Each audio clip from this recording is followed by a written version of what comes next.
Hi, it's Rochelle. I'm just following up with using Screencastify and trying to reflect on the teaching that we did in our district, in the Davenport School District. I'm going to just kind of start off by just responding to some of your questions for the second reflection. I think our instructional content for our district for music was kind of a little disjunct at this point. We were just trying to come up with more just like activities for the kids and trying to make it diverse and interesting and fun for them. Our district did not have required learning, so they were supposed to be coming in and choosing activities on their own, and they weren't required to do any of the stuff or to submit it. So one of our goals was to try to make it really fun and engaging for the students.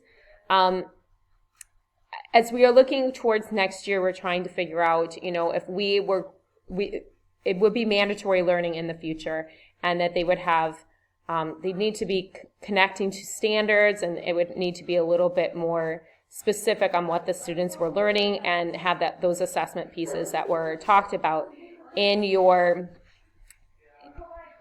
thing. So I'm going to take you into like a fourth grade classroom. So what they did is they had like a kaboom rhythmic cup play along, a musical scavenger hunt, and a book video. Some of the things that they chose to do were connected to standards. Some of them were literally just for fun, and then we started adding like a reflection sheet. We were trying to figure out what did the kids like and how could we get them coming back to the music room.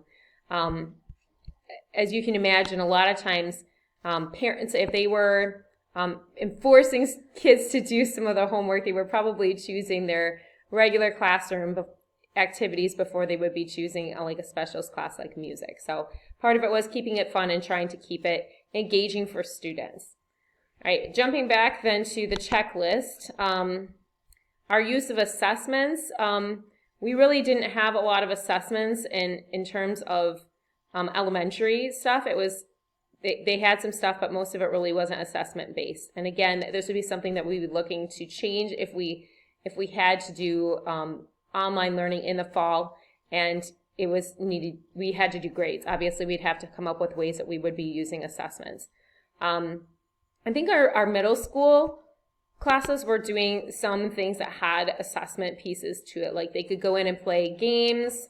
Let me see if I can get out of this. They could go in, they could play games, and there were assessment pieces in some of those games. So like our intermediate choir, let's go into our classwork.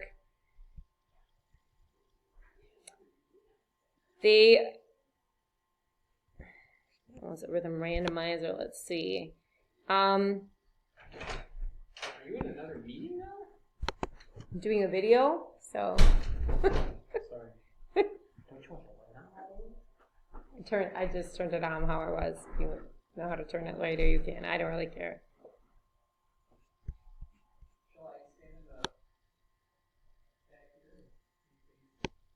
I guess if you want to be a goofball, Mike, you can. So here they had in our middle school one, they had like conducting patterns, and they had 1 minute sight singing, where they had some assessment pieces that were put into that. Again, going back to the checklist over here, our use of interactivity, both online and screenless. I don't think we really had a lot of interactivity going on other than the teacher. We had a lot of Screencastifies and things like that. So we were having that kind of interaction where we would have asynchronous videos. We had synchronous Google Meets classrooms and Screencastify videos for kids to watch and be able to, it wasn't interactive, it was more that they could see their teachers' faces. As I read through a lot of the OLLI materials, I guess I was just kind of thinking about overall this looked like representative of good teaching, and that made me think that really good teaching is good teaching whether we're doing it online or in a hybrid situation or a face-to-face classroom situation. So things that I noticed, thinking about teaching and trying to help build up our students for success.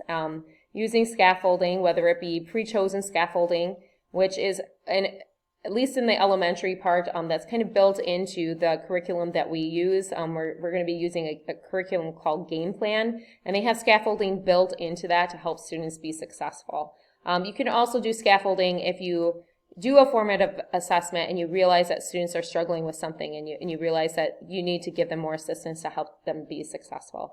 I think as we go forward with our online learning, we're going to definitely need to align a little bit more to our standards. We started doing that a little bit more as we got going, but as I said, a lot of it was kind of choosing just fun activities, trying to keep our kids wanting to come back to music this time. They talked again in the regular class that we're using with the OLLI, talking about the zone of proximal development with Vygotsky.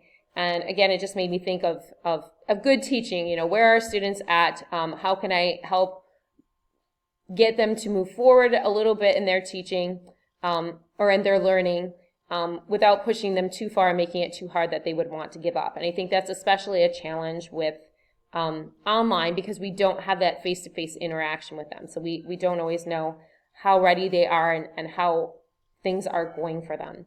Also, as a parent, I know sometimes my kids were telling me that some of the stuff that they were doing at school, it was difficult for them, but they didn't feel like they had anybody to go to, even though the teachers obviously were there and they could ask for help, and they could have asked, a parent for help too. But in online learning, I think that we underestimate our kids' willingness to ask for help and to get the help that's offered to them.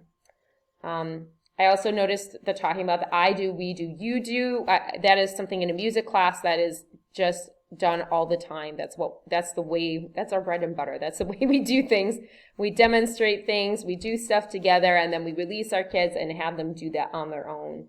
So, and also as I talked about the structuring of the classes, start with the end in mind. And again, I think this is something that our classes really needed to work on. We were, again, just coming up with activities more for fun, but we didn't really have a structure and plan to it.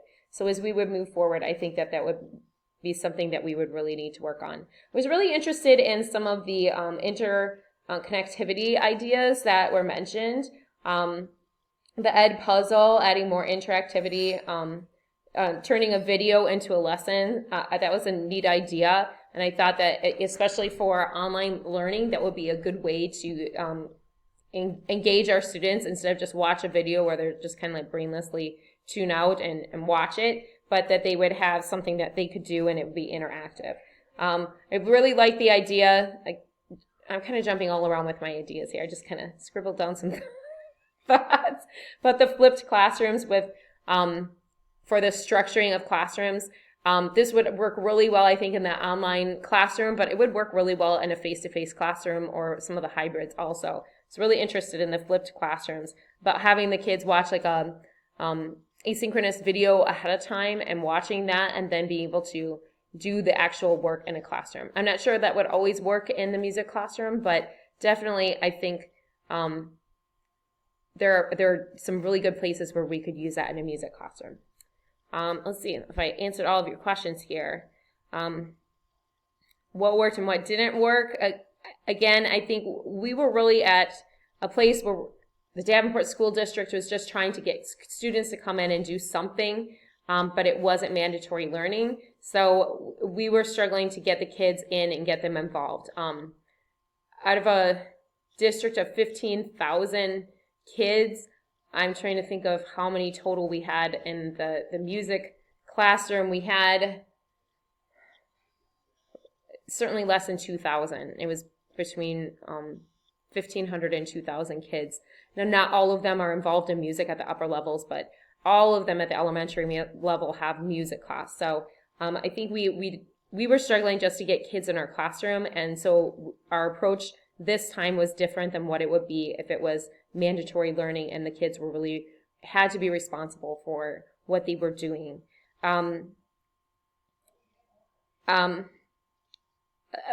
I said, what I would like to see going forward is knowing that if we come back to online learning, that it would be more mandatory. I think we would have to structure our classes a little bit more and make sure that we were connecting to the standards and that we were able to follow through with assessments and trying to create ways to make that interconnectivity that is so important for our kids and is a really important tool to keep them interested and have that connection with their teachers. So I think that all of those things are things that we could use to help us with